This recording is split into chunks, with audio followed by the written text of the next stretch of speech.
Hi, I'm Chad Huebener.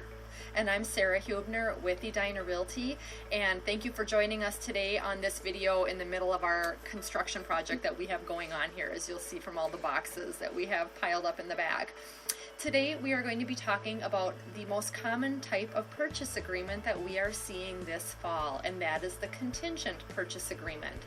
Now, most purchase agreements have a built-in contingency for financing or association documents, but we are specifically referring to the home sale contingency with the purchase agreement.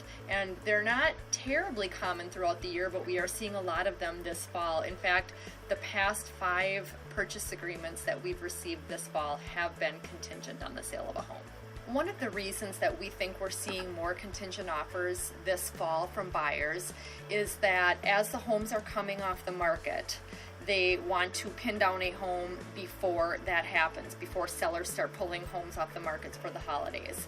Another reason is we were previously in this low inventory market that was very strong with buyer activity, and so it became very competitive and difficult for a contingent buyer to find a home because they were easily outbid by a non-contingent buyer. So now that things have cooled down a bit, they have an opportunity to get their contingent offer on the table. Now, from a seller's perspective, we get asked a lot of questions from our sellers when we receive an offer. Should we accept this? Now, there's a lot of different ways we can answer that question because it really depends on the time of year, what activity we're getting on the property, the price point.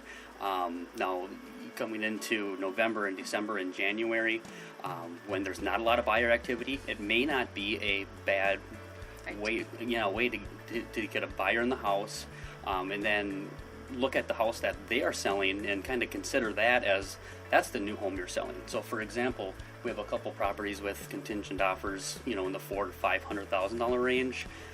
The house that these people are looking to sell in order to buy our house are in the $200,000 to $300,000, which is a much different market for that seller. So that's one of the things that we kind of consider when we're looking at a contingent offer. The last thing that a seller needs to know when they accept a contingent offer is that they are ultimately driving the bus. The seller is the one that gets to determine when and if they are going to call the contingency on the buyer's purchase agreement.